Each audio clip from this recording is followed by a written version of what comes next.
Fala galera, boa tarde, tudo jóia? Vai entrando aí, porque hoje a gente vai bater um papo muito maneiro com o professor Jackson Santos, professor de Direito Penal, Processo Penal e Leis Extravagantes. Ou seja, o cara domina toda essa parte do direito, do processo, das leis, teoria dos crimes e não sei o que. É o cara, tá? E, obviamente, eu vou falar aqui um pouquinho sobre a língua portuguesa em alguns momentos. Mas hoje eu convidei o Jackson Santos para que os meus alunos pudessem ter a oportunidade de entender um pouco mais sobre o direito penal, sobre o processo penal, até porque está rolando muito concurso agora para a área da segurança pública, né? Está rolando PCDF, está rolando agora Polícia Civil do Paraná, está na iminência de sair Polícia Civil do Rio de Janeiro, e por mais que, por exemplo, na PM do Paraná não caia direito penal, tem a parte do ECA, que tem algumas implicações penais, obviamente, então tem muita coisa aí, e começa a convidar os amigos para eles participarem hoje da live, tá? Vai chamando a galera aí, ó. Fala, Jackson. Olá, Em irmão, direito, tudo bem? ó, isso, deixa tua cabecinha aparecendo. Tudo Ó, bem? Jackson, Quanto tempo? o Jackson vai falar sobre ele, obviamente, sobre, se quiser, os locais onde trabalha. Mas antes de começar, eu vou falar aqui rapidamente sobre uma observação que eu tenho em relação ao direito penal, né, Jackson? Claro. E por que é uma matéria tão interessante, principalmente para quem vai fazer concurso na área de segurança pública, e algumas outras matérias acabam sendo não tão interessantes assim, mas necessárias também, como você sabe muito bem, o direito penal, o português e a informática, por exemplo. Haja vista que tem muitas questões na prova. Agora, o legal do direito penal é que tem duas partes, né? Tem, por exemplo, aquela parte do crime em espécie, que o cara vê aquilo na prática, ele liga o jornal, tem lá um crime, então tem homicídio, latrocínio, e aí fica muito legal para o professor apresentar os exemplos práticos para poder mostrar, por exemplo, o que é um crime, o que é um latrocínio consumado, o que é um latrocínio não consumado, e aí o aluno, mesmo aquele cara que é iniciante, ele consegue compreender porque aquilo está muito próximo do dia a dia. Pô, no Rio de Janeiro, então, fica Pô, mais fácil ainda para o cara loucura. entender, né? Agora, por exemplo, imagina só, tu vai dar uma aula de direito penal falando desses crimes de espécie aí, numa cidade do interior que não tem assassinato de jeito nenhum, não tem crime de jeito nenhum. Aí o cara vai ter dificuldade. Mas no Rio de Janeiro, porra, aí é bacana pra caramba. Só que aí tem o segundo lado da moeda também, né, Jackson? Tem a aplicação da lei, aí tem questão de tempo, tem questão de imputabilidade, e essa parte aí já não é tão simples assim, porque não está no dia a dia do cara, e aí provavelmente nesse momento ele tem um certo desconforto. Então, Jackson, começa a pegada aí, começa a brincadeira. Eu gostaria de pedir que você, no início da live, depois de se apresentar, claro, trabalhasse um pouquinho essa parte dos crimes em espécie, que são crimes que todo mundo vai conseguir compreender, todo mundo vai achar bacana, mas depois mostrar também o outro lado da moeda, como tem uma parte difícil no direito penal se o cara realmente não prestar atenção. E eu sei que muita gente cai em pegadinhas, porque tem vários professores de direito penal, e aí de vez em quando eu vejo a galera assim, pô, mas o professor tal falou isso, o professor tal falou isso, e no final das contas só tem uma verdade, né? Que é a lei. E é por isso que é importante o professor estar sempre se atualizando, né, não, Jackson? Então, taca a fuma aí, irmão. Olá, meus amigos, tudo bem? Prazer, sou o professor Jackson Santos, leciono aula de penal, processo penal e legislação extravagante há 10 anos. Dei aula em vários cursos no Rio de Janeiro com o Sidney Martins, e agora o Sidney está distante um pouco, mas eu continuo aqui no Rio de Janeiro lecionando em todos os cursos preparatórios, e com certeza, sem dúvida, eu vou contribuir um pouquinho para a sua evolução intelectual. Seja aquilo que você sabe, eu vou falar, você vai lembrar, ou alguma coisa eu vou falar e tu vai falar, Que isso, não sabia disso. Tudo bem, senhores? Tranquilo? Bom, vamos fazer o seguinte. Já que o professor Sidney citou os crimes em espécie, vamos tratar dos crimes praticados por funcionário público contra a administração pública, que é algo muito comum para cair nos tribunais e algo muito comum para cair no ramo da segurança pública. Porque se eu falo quanto aos crimes contra o patrimônio, eu estou limitando, restringindo as pessoas que estudam para tribunais. Agora, quando eu falo de crimes contra a administração pública, eu estou englobando todo o público. Tá claro? Bom, galera, quando eu falo em crimes contra a administração pública, praticados por funcionário público contra a administração pública em geral, eu estou falando do artigo 312 ao 326 do Código Penal.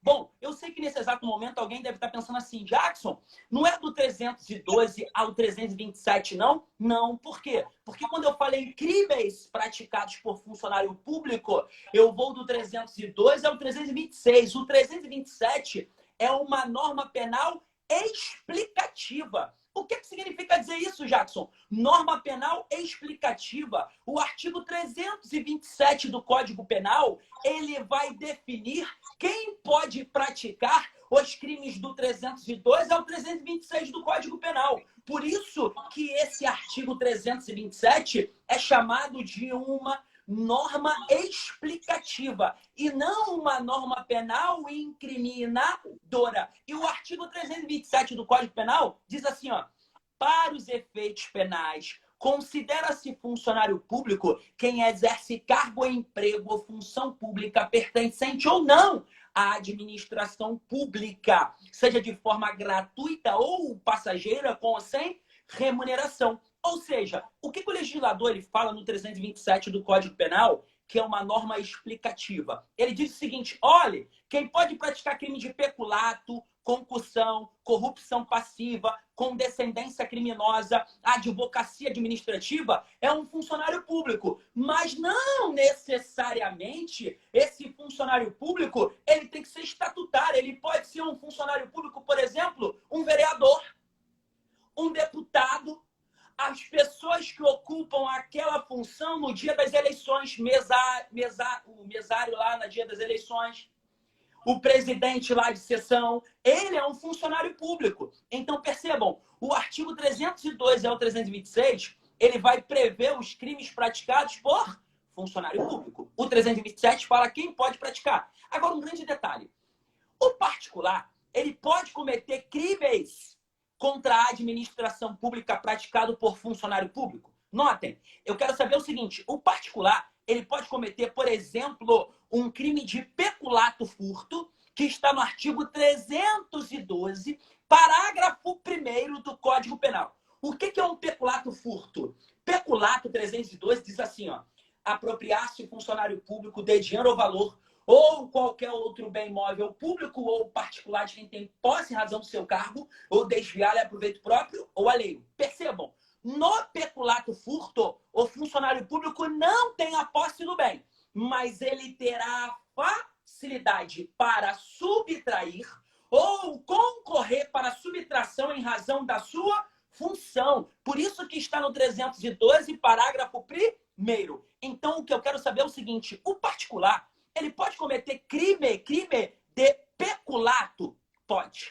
Mas calma aí. Aí é que tá. Quando eu pergunto isso nas aulas presenciais, eu vejo os alunos falando assim para mim, olha, eu sei que o particular ele pode cometer crime sim contra a administração pública. Eu falo, por quê? Ninguém sabe me explicar. E eu explico para os senhores. Sabem por quê o particular ele pode cometer crimes praticados por funcionário público? Eu vou provar. O que acontece, galera? Lá no artigo 30 do Código Penal, que é a parte geral, parte essa que ninguém gosta de estudar, parte essa que para você entender o direito penal você tem que saber a parte geral, porque a parte especial todo mundo acha que sabe. Eu sei crime, eu sei tudo de crime, mas se você não sabe a parte geral, você não sabe a parte especial. Notem, eu estou falando do 312, parágrafo 1º. Mas para que você possa entender se o particular pode ou não cometer esse crime, você tem que voltar lá na parte geral. E o artigo 30 do Código Penal, ele diz assim, ó, não se comunica as circunstâncias e as condições de caráter pessoal, salvo quando elementares do crime. Vou traduzir. O que significa? Quando ele fala assim, ó, não se comunica as circunstâncias e as condições de caráter pessoal, calma aí então. Ser funcionário público é uma condição de caráter pessoal. Então, em regra, os crimes praticados por funcionário público que representam uma condição de caráter pessoal não podem se comunicar a uma terceira pessoa, um particular. Não pode.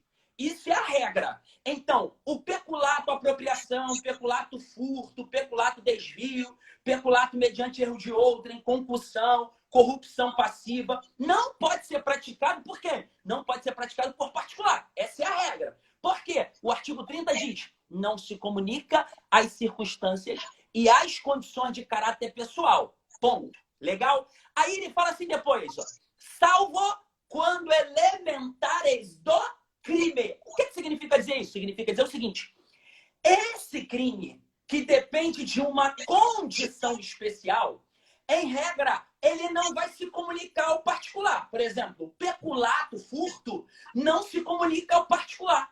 Essa é a regra. Mas a critério de exceção, se esse crime ele representar uma elementar, ele se comunica ao particular. Jackson, o que é uma elementar? Galera, elementar significa dizer o seguinte, toda vez que você olhar para uma norma penal incriminadora, o que é uma norma penal incriminadora? É aquela que prevê preceito e sanção. É aquela que prevê artigo mais pena. Norma penal incriminadora. Toda vez que você olhar para uma norma penal incriminadora e vocês se depararem com uma escala penal, significa dizer que nós estamos diante de uma elementar. Elementar. Então, sabe por que o crime de peculato furto, peculato apropriação, peculato desvio, o corrupção passiva, a concussão podem ser praticados por particulares? Porque quando vocês pegam esses crimes, vocês vão ver que ele prevê pena mínima e pena máxima. Pena mínima e pena máxima. Toda vez que o crime tiver, via de regra, uma pena mínima e uma pena máxima, elementar pode ser praticado por particulares. Percebam, eu estou falando da parte especial. Mas para você entender, você tem que saber a parte geral. Porque se não souber a parte geral, não mata a questão. E Jackson, então você está afirmando que o particular pode cometer? Pode. Te dou um exemplo. Imagine que hoje, Tício, ele, policial civil, ligou para Marlon e falou o seguinte, Marlon é particular. Marlon, caraca, brother, aqui no pátio da delegacia tem um veículo aqui, estilo meu. Eu queria pegar essas rodas, queria pegar os bancos. Pô, vem aqui, me dá uma moral aí, vem aqui comigo. Vem aqui na cidade da polícia. Quando tu chegar, tu fala que eu estou aqui, que eu vou lá dentro te colocar aqui no pátio e você vai pegar comigo. Show. Ele foi lá, pegou todas as peças com o amigo e meteu o pé. Note, o Marlon, ele é particular. Ele é particular, mas ele sabia da condição de funcionário público do amigo dele? Sim. Ele se valeu? Sim.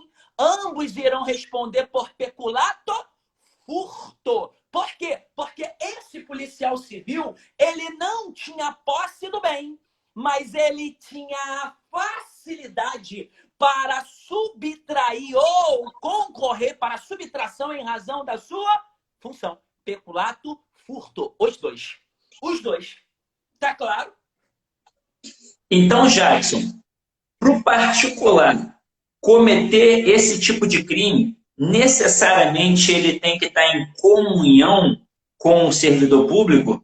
Tem que estar em concurso de pessoas. Ou seja, ele tem que se valer e tem que saber da condição. Porra, show de bola, irmão.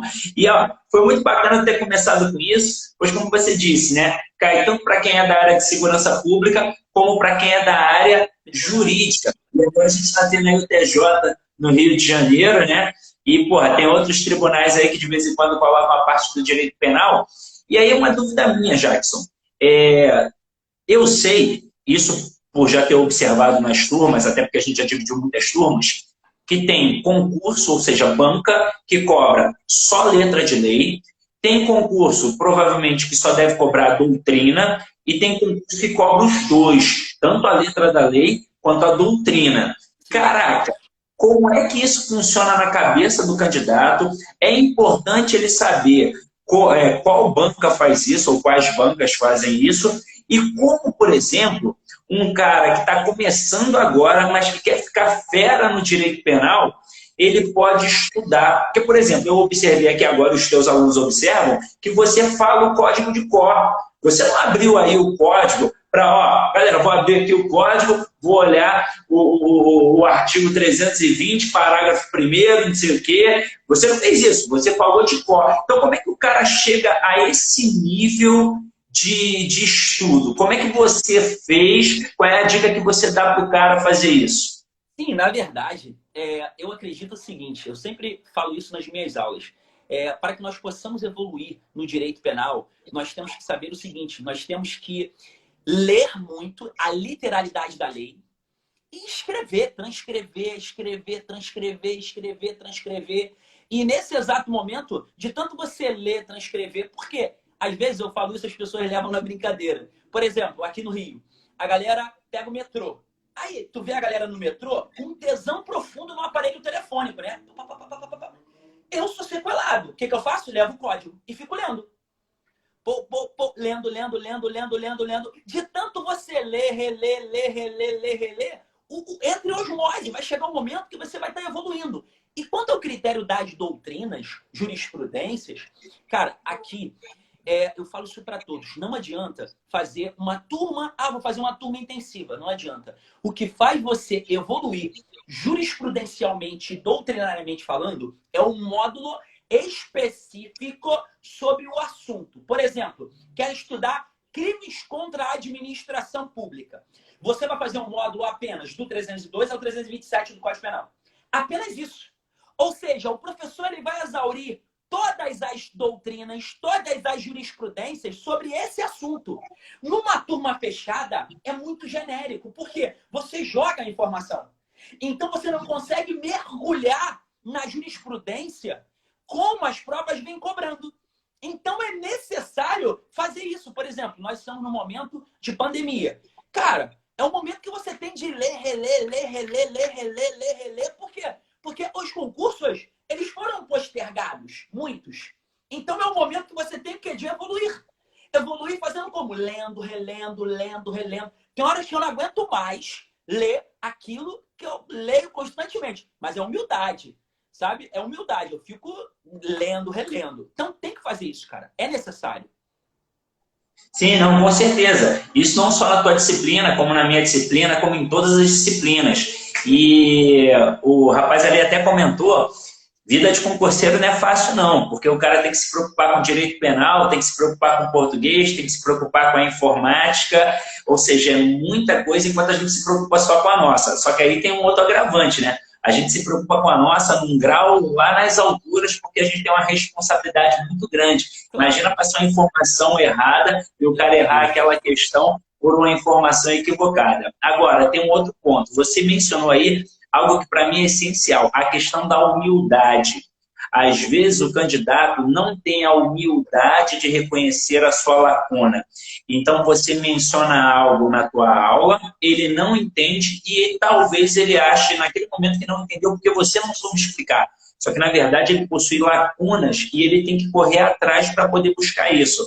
Uma vez, Jackson, eu me lembro, num curso aí do Rio de Janeiro, um aluno falou assim para mim, caraca, Sidney, você é o meu 6º professor de língua portuguesa e eu só aprendi com você. Aí eu fiz até uma brincadeira com ele, né, porque a gente já tinha intimidade. Eu disse assim para ele, Jackson, mentira, você aprendeu com os outros 5 e só por isso conseguiu aprender comigo. Porque se eu fosse o primeiro professor dele, talvez ele fosse detestar, porque ele não entender nada daquilo que eu falei. Ele só entendeu porque ele foi adquirindo base com os outros 5. Eu fiz uma brincadeira para ele, que ele era a tampinha da garrafa, Jackson. E aí os outros 5 tentaram abrir, só que estava muito apertado e não conseguiram abrir, só que deixou frouxo. E quando eu peguei já estava frouxo e abri. Mas foi nessa pegada. Agora, Jackson, se liga só. Tá aí na iminência do DEPEN, tá agora Polícia Civil daqui do Paraná, Polícia Civil de Brasília, que a prova foi adiada, Polícia Civil do Rio de Janeiro, e aí agora é a galera da poliçada mesmo. Que crime, assim, mais próximo do dia a dia, é interessante de falar que corresponde a todas essas provas? Estelionato. Estelionato, sem sombra de dúvida, vai cair em prova. Sabe por quê? O que acontece? Quando nós falamos do estelionato, artigo 171 do Código Penal, ele diz assim, ó, obter indevida vantagem ilícita, induzindo ou mantendo alguém a erro, mediante artifício ou ardil ou qualquer outro meio fraudulento. Pena reclusão de 1 a 5 anos é multa. Bacana? Esse é o estelionato. O que é o estelionato? No estelionato, o infrator ele emprega uma fraude para obter uma vantagem indevida. Por exemplo, imaginem que hoje uma pessoa chegou para mim e falou assim, Jackson, estou com esse bilhete premiado. Você tá afim de comprar? Aí eu falo, por que você quer vender o bilhete premiado e esse bilhete equivalente a 10 milhões? Aí ele fala, cara, eu não quero esses 10 milhões porque eu tenho medo. Se eu ficar com esses 10 milhões, eu não vou continuar estudando, eu vou sair do meu foco e eu quero vencer estudando. Aí eu falei, quanto que tu quer no bilhete premiado de 10 milhões? Aí ele falou para mim, quanto você puder, quanto que você tem disponível? Eu falei, cara, vida sofrida, pago pensão, então não tem muita coisa, né? Aí ele falou para mim, tá bom, eu quero 5 mil reais. Eu dei 5 mil pelo bilhete de 10 milhões. Nesse exato momento que ele obtém a vantagem, ele comete o crime de estelionato. Por quê? O crime de estelionato, o infrator emprega fraude para obter a vantagem. O estelionato é um crime material. O que é um crime material? É aquele que, para sua consumação, obrigatoriamente vai existir o resultado. Se não existir o resultado, não há que se falar na consumação. O crime de estelionato, então, se consuma quando ele obtém a vantagem após ele ter empregado uma fraude. Quando ele fala para mim, estou vendendo aqui um bilhete premiado, você aceita?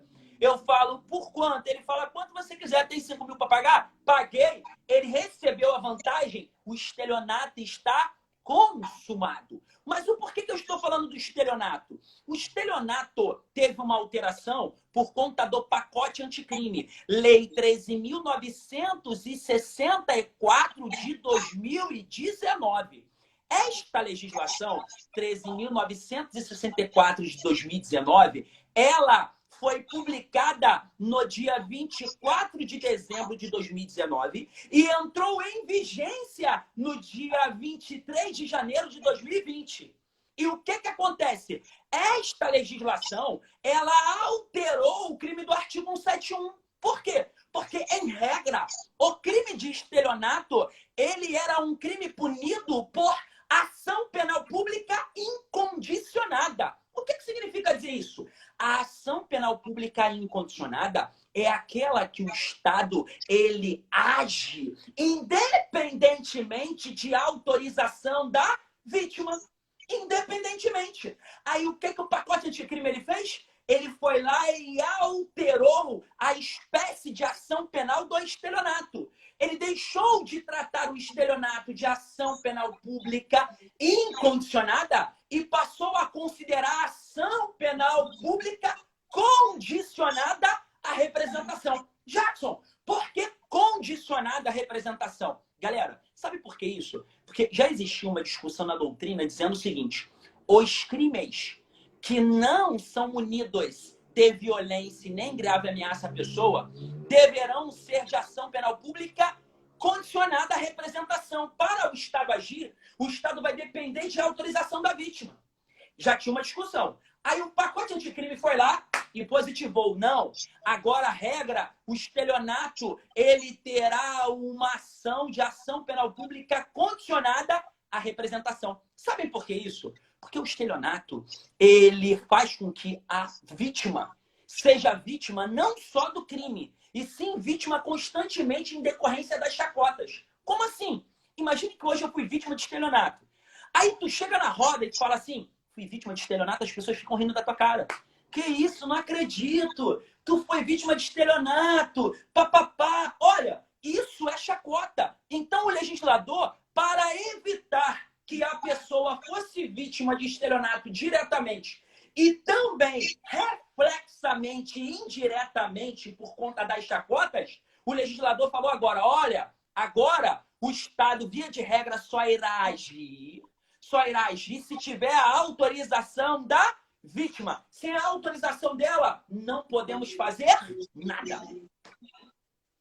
Porra, top, Jackson, top. Deixa eu te falar, esses concursos, e eu acho muito interessante, e coisa que alguns cursos não entendem, por exemplo, quando tem a parte da redação no concurso, e alguns concursos cobram, por exemplo, PRF, PF, PCDF, existe a possibilidade de cobrar o âmbito jurídico.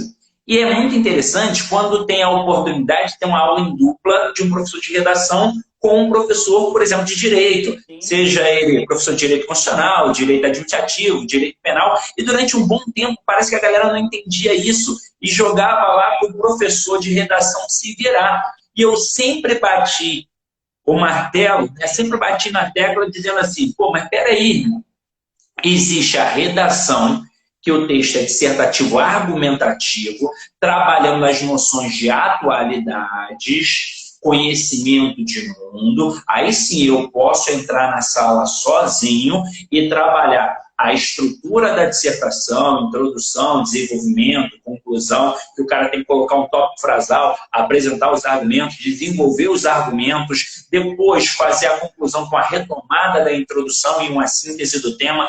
É uma estrutura batida. Mas quando tem um concurso para PRF, para PF, às vezes para o DEPEN, que utiliza a redação, eles geralmente fazem uma redação que é dissertação expositiva. E isso aí, não adianta aprender técnicazinha de construção de texto. Se o camarada não souber o conteúdo jurídico, ele não tem como enrolar. Ah, eu acho que é assim. Não, ele tem que falar o que é, ele tem que citar a lei. Então, quando o cara vai fazer um concurso desse jeito, ele tem que dominar a parte do direito penal. Porque lá na hora da prova, quando começarem a trabalhar os temas, como um estudo de caso, que ele vai apresentar, obviamente, um problema ali para ele resolver, para ele poder entender, ou uma dissertação, uma questão discursiva, ele vai ter que mostrar esse conhecimento. E essa parte que você mencionou é extremamente interessante, mas tem outro lado da moeda, que é aquela parte que o camarada precisa entender como é que ele aplica isso, que ele precisa saber qual é a lei que ele vai botar, questão de imputabilidade, por exemplo, porque às vezes é difícil entender que diabo é isso, né? Quando é que o que é isso, como é que funciona, e aí dá uma explicada nisso aí pra galera, por favor, irmão. Bom, irmão, o que acontece é o seguinte, quando nós falamos, por exemplo, de imputabilidade, o que acontece? Aí nós vamos lá para a parte geral do Código Penal. No Código Penal, de acordo com o entendimento majoritário, nós temos o famoso conceito analítico de crime. O que é o conceito analítico de crime? Fato típico, antijurídico, mais culpável. Bom, para que eu possa falar de um crime, é necessário existir todo o conceito analítico de crime. Fato típico, mais antijurídico, mais culpável. Eu só vou falar de um crime se existir essas três combinações. Bacana? Show. Aí o que acontece? Quando eu falo em conceito analítico, eu tenho que saber toda a estrutura, todos os elementos do conceito analítico de crime. Eu tenho que entender o que é um fato típico, o que é antijurídico, o que é culpável. Bom, quando eu falo em fato típico, o que significa dizer isso? Fato típico, de forma simples e didática, é a adequação de uma conduta a uma lei. Toda vez que você consegue adequar uma conduta a uma lei, há que se falar em fato típico. Por exemplo, estou aqui na casa do meu pai, uma pessoa adentra agora e dispara contra mim diversos tiros, me levando a óbito. Note, nós conseguimos adequar esta conduta a uma norma penal incriminadora chamada de homicídio, matar alguém. Isso é um fato típico. Então, toda vez que eu conseguir pegar uma conduta e encaixar essa conduta dentro do Código Penal, há que se falar em fato típico. Tá claro? Então, fato típico é quando eu adequo, quando eu encaixo uma conduta a uma lei. Bacana. Após você encontrar a lei, é necessário analisarmos o quê? É necessário analisarmos as circunstâncias que fizeram esse infrator atentar contra a minha vida. Por quê? Não adianta você falar assim, ele vai sofrer uma pena e acabou. Não. Por que não? Porque você tem que saber os elementos do conceito analítico. Você já sabe que tem uma lei. Agora, vamos saber as circunstâncias que fizeram esse infrator atentar contra a minha vida. Note, nós precisamos saber se as circunstâncias são circunstâncias permitidas pela lei ou são circunstâncias contrárias à lei. Como assim? Regra.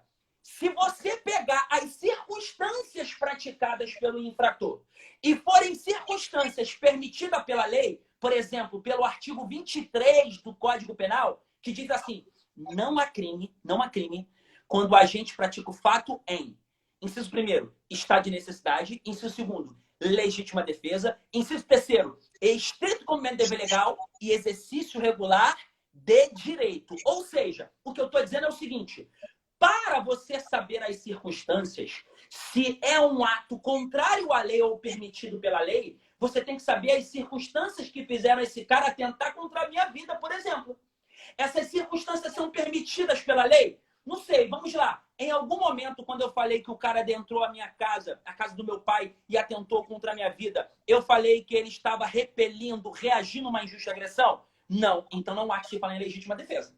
Não há que se falar. Porque o artigo 25 do Código Penal diz: entende-se a legítima defesa quem, usando moderadamente dos meios necessários, repele a injusta agressão atual, iminente, direito de seu ou de outro. Então não tem legítima defesa. Note, em algum momento eu falei que ele adentrou a casa do meu pai e ele estava diante de uma situação de perigo atual? Não! Então não pode ser estado de necessidade, porque o artigo 24 do Código Penal define o que é estado de necessidade. Diz, considera-se estado de necessidade quem pratica o fato para salvar-se de perigo atual, que não provocou por sua vontade, nem podido tomar de evitar, cujo sacrifício nas circunstâncias não era razoável, exigisse direito seu ou de outrem. Não tem estado de necessidade. Bom, vamos ver se ele era funcionário público. Ele era funcionário público? Não. Em nenhum momento eu falei isso. Se eu não falei que ele era funcionário público, não pode existir um estrito cumprimento do dever legal. Porque estrito cumprimento do dever legal também não existe estrito cumprimento do dever legal de matar ninguém. Se o policial matou na trocação de tiro, é legítima defesa. Não é estrito cumprimento do dever legal. Isso é um entendimento minoritário da doutrina. A doutrina majoritária e pacificada no STF diz: quando ele mata, o policial mata, repele injusta agressão, ele está na legítima defesa. E não no estrito cumprimento. Ele pode estar no estrito cumprimento do dever legal, cumprindo mandado de prisão.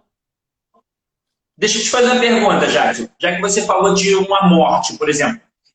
Nos locais, como por exemplo em alguns estados dos Estados Unidos ou nos Emirados Árabes, tem a questão da pena de morte. Quando aquele agente ali executa o criminoso, no caso, aí ele está no devido cumprimento do serviço dele, não é? Sim, então seria nesse aspecto? Exceção, porque aí entra a possibilidade. Por exemplo, é igual um caso de guerra. Caso de guerra, então pena de morte, nesses casos, aquele cara que vai executar, ele está no estrito cumprimento do dever legal, porque ele tem um dever legal de cumprir. Mas, em regra, matou, não há que se falar em estrito, e sim em legítima. Nesse caso, é uma exceção. Show de bola, irmão. E finaliza aí, eu acho que tu tinha mais uma parada para falar. E quanto ao critério do estrito cumprimento do dever legal, nós temos que tomar cuidado com o seguinte. As pessoas, às vezes, falam assim: Jackson, quem pode praticar estrito cumprimento do dever legal? Galera, cuidado. O Código Penal, ele não define o que é estrito cumprimento do dever legal. Aí vão falar assim: define sim, Jackson. Está lá no artigo 23, inciso 3, primeira parte. Não, o Código Penal prevê. Quem define o que é o estrito cumprimento do dever legal é a doutrina. E a doutrina fala assim, ó, o estrito cumprimento do dever legal será praticado por um funcionário público. Por um funcionário público. Então, por exemplo, policiais hoje foram cumprir mandados de prisões. Prenderam o infrator. Eles estão no estrito cumprimento do dever legal. Estrito cumprimento do dever legal. Por quê? Porque eles estão cumprindo o dever legal. E nós temos também o exercício regular de direito.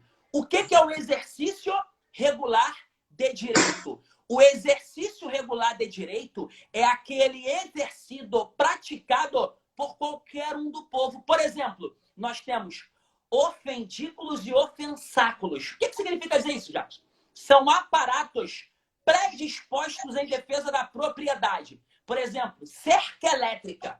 Você pode colocar uma cerca elétrica na sua casa? Pode. Mas tem que estar numa altura adequada e tem que ter uma placa. Cuidado, cerca elétrica. Por quê? Se não tiver e botar alguém à mão e tomar um pancadão e morrer, você responde. Deixa eu te fazer uma pergunta, Jackson. Essa daí é muito boa, porque quando a gente vê uma cerquinha ou uma plaquinha, tanto com cerca elétrica quanto com um cão raivoso, sim, existem duas possibilidades. Ou, na verdade, existem três possibilidades. O cara pode colocar só a linguagem verbal, ou seja, só o texto escrito, cuidado cerca elétrica, cuidado cão bravo. Ele pode colocar apenas a imagem, ou seja, a linguagem não verbal, aí coloca a cara de um pitbull lá e coloca, por exemplo, a cadeirinha para mostrar que é uma cerca elétrica, ou ele faz os dois, coloca o texto verbal e o texto não verbal, o que configura um exemplo de linguagem mista. E aí eu te pergunto, dependendo da placa, ele pode dar uma respondida? Porque vamos pensar, se o cara colocar só o texto verbal, ele atinge quem sabe ler. Mas o analfabeto e a criança, por exemplo, que é, na verdade, quem muitas vezes corre risco nesse tipo de situação, que a criança, coitada, né, é inocente, então ela vai entrar num local que tem um cão raivoso ali sem saber, vai meter a mão na cerca para pegar uma pipa, para pular um muro para pegar uma bola, e aí, o cara também se preocupar com esse tipo de coisa? Bom, o que acontece? Na verdade, tem fato típico de crime? Até tem. Por exemplo, uma criança entrou e o cachorro foi lá e mordeu. Lesão. Lesão corporal culposa. Tá claro? Sendo que, olha só, o dono vai responder, mas vamos pensar de acordo com o princípio do cuidado do homem médio. O que é o homem médio? Homem médio é aquele cara que era previsível pelo homem médio que uma criança iria entrar na casa dele, pular na casa dele com a placa, com o anúncio. Eu não consigo ver de acordo com o princípio do cuidado do homem médio. É igual a placa que tem lá os dizeres, mas é o analfabeto que está entrando na casa. Note, de acordo com o princípio do cuidado do homem médio, ele está seguindo a ordem jurisprudencial, porque a doutrina fala que tem que ter um anúncio. Esse anúncio, ela não especifica dizendo que para os cegos tem que ser um, para as crianças terão que ser outros, para o analfabeto também deverá ser outros. Tá claro? Então, fatalmente, exclui a antijuridicidade deles. Pô, show de bola, irmão. Deixa eu te fazer mais algumas perguntas, porque esse papo tá muito legal, cara. Deixa eu te falar. Vai ter um concurso aqui para o Paraná, que é da PM, e não tem direito penal. Aí a galera fala assim, pô, mas não vai ter direito penal para PM? Aí eu penso, o Estado quer formar esse cara, porque vai fazer um curso de formação lá, de acordo com os moldes da instituição. Beleza. Mas eles colocaram a questão do ECA. E aí esses dias eu bati um papo com um professor de Direito, trabalhando essa parte do ECA, e a parte do ECA é uma parte da tua matéria também. E ali estava mostrando um negócio muito legal. Porque, por exemplo, eu tenho 37 anos. Se você estiver passando pelo meio da rua e eu quiser, sei lá, te roubar e nessa eu vou e te dou um tiro e te mato. Porra, eu cometi um crime. Mas se eu tiver 17 anos e fizer a mesma coisa, eu não cometi um crime. Eu cometi um ato infracional, né? Ato infracional análogo a crime. Por quê? Porque, note, quando nós pegamos o artigo 27 do Código Penal, o artigo 27 diz assim, os menores de 18 anos são penalmente inimputáveis, ficando sujeito às normas especiais, normas da Lei 8.069 de 90, Estatuto da Criança e do Adolescente, sente. Percebam, o menor, ele não pratica crime, ele pratica ato infracional análogo a crime. Por quê? De acordo com o princípio da especialidade. O que é o princípio da especialidade? Nós vamos ter uma lei geral e uma lei específica. O que significa dizer? Quando eu falo que um menor ele atenta contra a vida de alguém, nós temos uma norma geral, o Código Penal, e uma norma específica, o ECA, que regulamenta tudo sobre o menor. Então, fatalmente, o que vai acontecer? Fatalmente, ele irá responder pelo Estatuto da Criança e do Adolescente. Por quê? Porque ele tem uma legislação própria. Ele tem uma legislação própria. E note, eu vou além, Sidney, eu vou além. O artigo 4º do Código Penal, ele diz assim, ó, considera-se praticado crime no momento da ação ou omissão, ainda que outro seja o momento do resultado. Bom, esse artigo 4º, ele adota a teoria da atividade. O que é a teoria da atividade? Você vai levar em consideração, quanto ao tempo do crime, o momento da conduta. Dane-se o momento do resultado. Então, lhe dou um exemplo. Imagine que hoje eu, que tenho 34 anos, eu hoje fosse completar 18 anos amanhã. 18 anos. E hoje estou na casa do meu pai de boa. Os amigos às 22 horas me chamaram para ir numa boate. Eu fui. E eu tenho 17 anos, 11 meses e 29 dias. Amanhã é meu aniversário. Maneiro? Show. Aí o que acontece? Nesse exato momento, eu tô amarradão lá, curtindo a boate. Às 23 horas, eu encontro o meu inimigo mortal. Inimigo mortal. Eu falo, vai morrer. Começa a beber na intenção dele. Eu menor. Beber, beber, beber, beber. Até que às 23 horas, 59 minutos e 59 segundos, eu pego a tulipa e enfio no pescoço dele. Ele cai, socorrem ele e ele fica internado por 100 dias. 100 dias. Percebam, quando eu pratiquei a conduta de enfiar, a ação de enfiar a tulipa, eu era menor. Sendo que após os 100 dias, no outro dia eu já era maior. Note, eu vou responder como menor ou como maior? Como menor, porque o Código Penal adota a teoria da atividade. Considera-se praticado crime no momento da ação ou omissão, não importando o momento do resultado. Agora, Jackson, e se eu tenho 17 anos, 11 meses e 29 dias, mas aí, ao invés de te dar uma punhalada, te dar um tiro, eu te sequestro. Sensacional. Aí eu te sequestro, levo para um local assim, a esmo, e fico contigo lá uma semana. E aí, porra, te esculhambo, te bato, faço um monte de coisa. Eu te sequestrei quando eu tinha 17 anos, 11 meses e 29 dias. Só que eu fiquei uma semana contigo em cárcere privado e, pô, te torturando, não sei o quê. E aí a polícia chegou e me pegou, pô, uma semana depois. E aí, como é que funciona essa situação? Aí nós vamos diretamente para a súmula 711 do STF, que diz: quando caracterizado um crime permanente ou um crime continuado, será aplicado a lei em vigência, seja ela mais drástica ou seja ela mais branda. Bom, vamos entender. Quando ele privou o direito de ir e vir dessa vítima, ele era menor. Mas ele manteve essa pessoa no cárcere privado por 10 dias. Quando ele foi preso, estouraram o cativeiro, o que acontece? Ele já era maior. Ele vai responder como maior, porque trata-se de um crime permanente. Crime permanente é aquele crime que se prolonga no tempo. É aquele crime que a qualquer tempo será possível ocorrer a prisão em flagrante. Ah, show de bola, irmão. E deixa eu te fazer uma pergunta. O crime de latrocínio, ele é um crime facilmente entendido pela galera, porque eu acho que todo latrocínio eu entendo.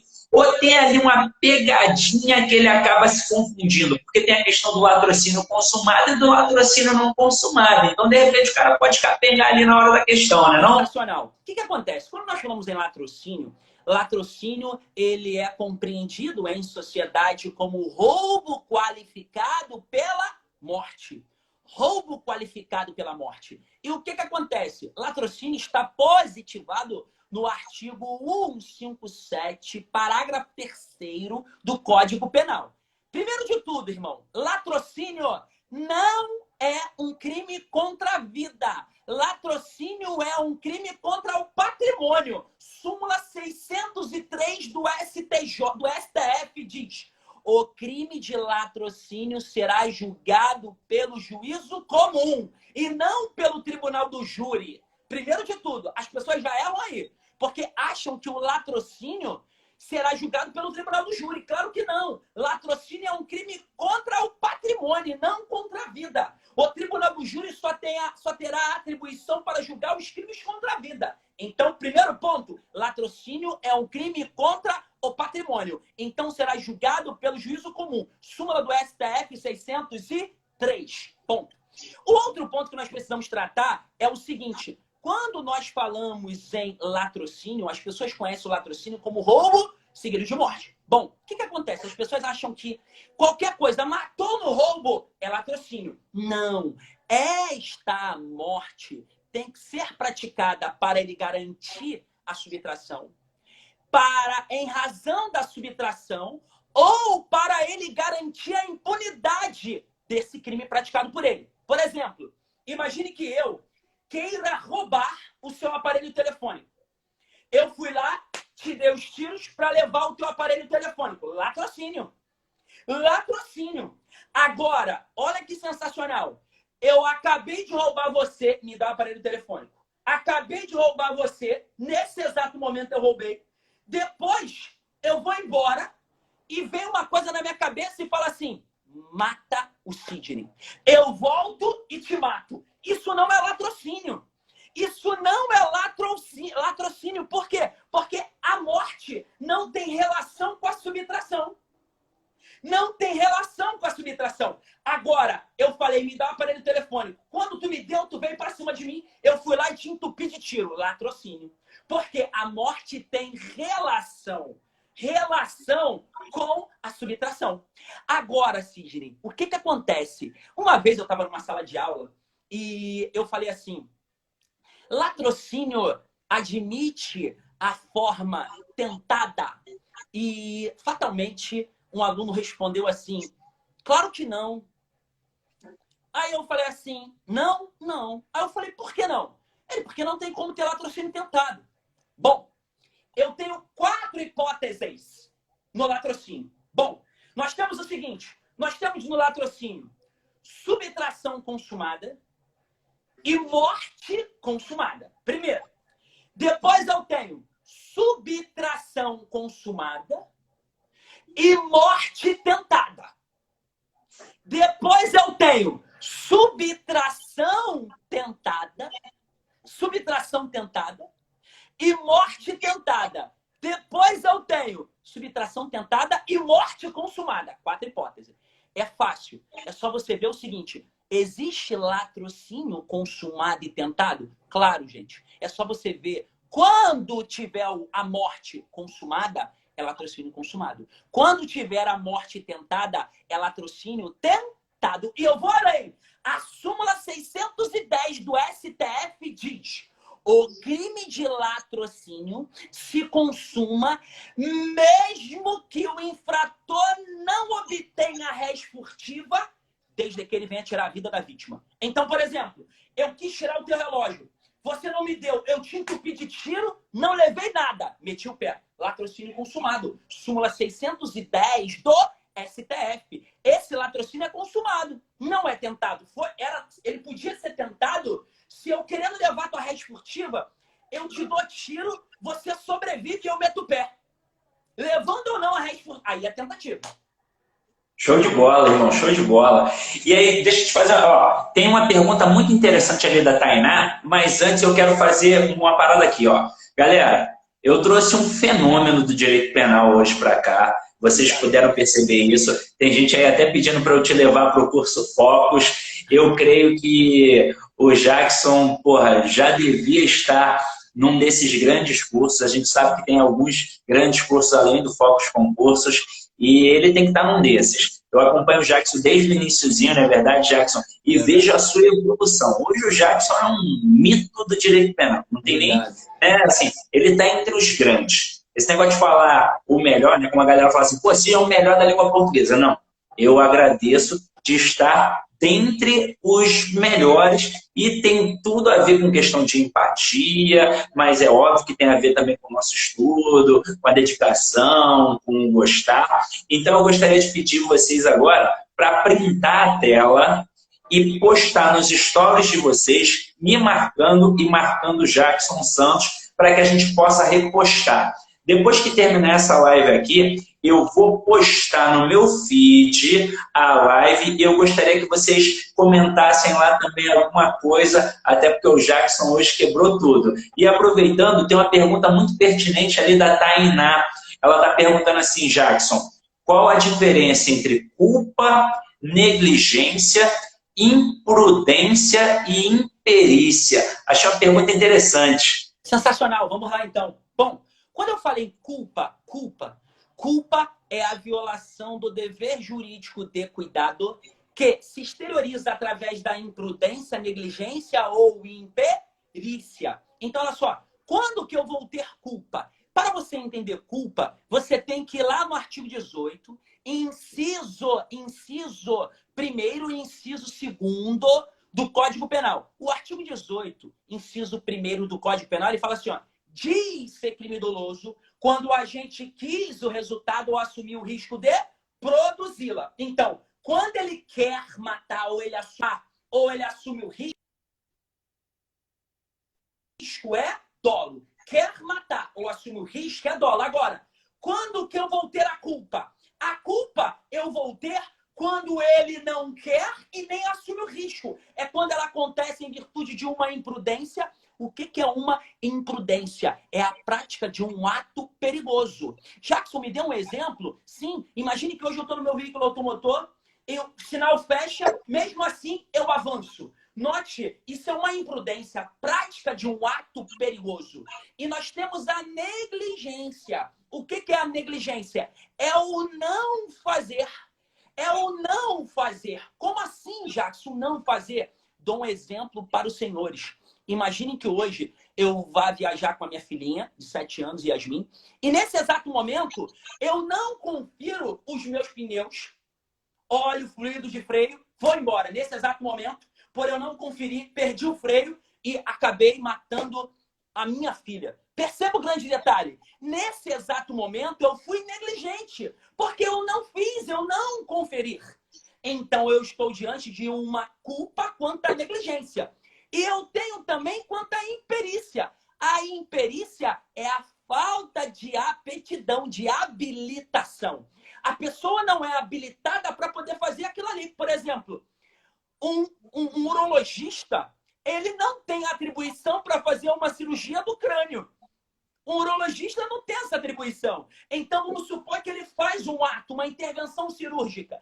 Ele está praticando algo por uma imperícia. Agora tem que tomar cuidado em prova. Sabe por quê? Em prova, eles fazem uma pegadinha. Eles colocam, por exemplo, imagine que hoje Capitu foi fazer uma intervenção cirúrgica. Colocar lá silicone, sei lá. E um médico renomeado pra caramba no mercado. Muito renomeado, brabo, conhecidaço. Esse médico, ele fez a intervenção e acabou esquecendo o quê? Uma tesoura pequenininha dentro dela. E após uma semana, isso inflamou, deu infecção e ela morreu. Percebam, a questão vai querer induzir o candidato a marcar que foi homicídio culposo por imperícia. Errado, porque ele é habilitado. É um homicídio culposo por negligência. O não conferir dele é que desencadeou aquele resultado. Isso, então, é imprudência, negligência e imperícia. Caraca, sensacional, Jackson, sensacional. Ó, já de antemão, eu deixo aqui que quando for rolar as provas para PRF, para PF, para a Polícia Civil do DF e também para o DPEM. Na véspera, a gente vai fazer umas lives aqui para você falar de assuntos pertinentes que possam cair na redação e, óbvio, que vai auxiliar o cara na parte objetiva. Claro. E deixa eu te fazer uma pergunta interessante, pergunta de leigo, de leigo. Vai ter agora a prova do DPEM. E na prova do DPEM, além da parte do direito penal e do processo penal, existe uma legislação específica do DPEM. O cara, para entender essa legislação específica do DPEM, ele tem que entender o direito penal ou pode dar na telha dele de tipo, vou estudar a primeira legislação específica do DPEM?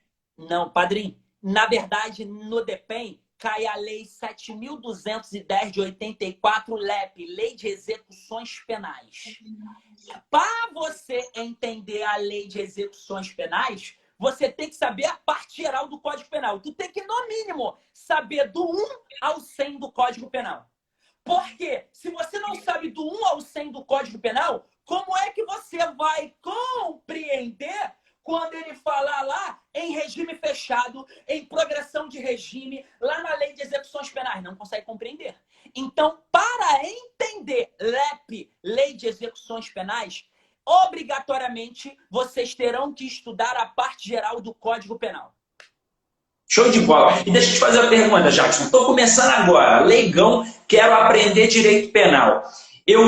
A melhor forma é eu começar sozinho pegando o Código Penal, ou o ideal seria, por exemplo, acompanhar um professor, seja num curso presencial ou num curso online? Nessa época agora de pandemia, acho que é legal aproveitar o online, né, não? Porque sozinho gera muita complexidade, porque o nosso código é de 1940, a redação do nosso... É claro que o nosso Código Penal, galera, ele foi criado com o intuito de quê? Com o intuito de ser compreendido por qualquer leitor. Por qualquer leitor. Sendo que, infelizmente, o legislador ele não teve a capacidade de criar um código para ser compreendido por qualquer pessoa. Então, quando você pega o Código Penal, existem redações diabólicas.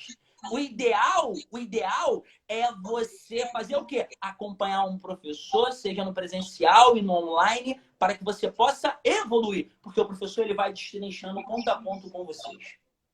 Show de bola. Ó, eu vi que surgiram outras perguntas, mas infelizmente não dá para continuar, porque o Instagram só dá uma hora. Então faz o seguinte, você que ainda continua com dúvida e tem perguntas pertinentes, adiciona o professor Jackson Santos, pergunta para ele em inbox, que eu tenho certeza que ele vai responder para vocês, mas com certeza nós também vamos fazer outras lives. Então, galera, ó, não esqueça aí de printar, postar, a gente fica de olho que eu vou postar a nossa foto aqui lá no feed, tá? E eu vou deixar essa live salva por 24 horas aí no meu Instagram e eu vou salvar depois o vídeo. Eu aprendi essa agora, Jackson, para jogar no YouTube, hein, Jackson? Então eu vou conseguir baixar, vou jogar no meu YouTube, tu pode jogar no teu YouTube e, porra, vai ficar legal. Tamo junto, irmão? Ó, foi um prazer, muito obrigado, foi muito produtiva e elucidativa essa live, tá, irmão? Você arrebenta.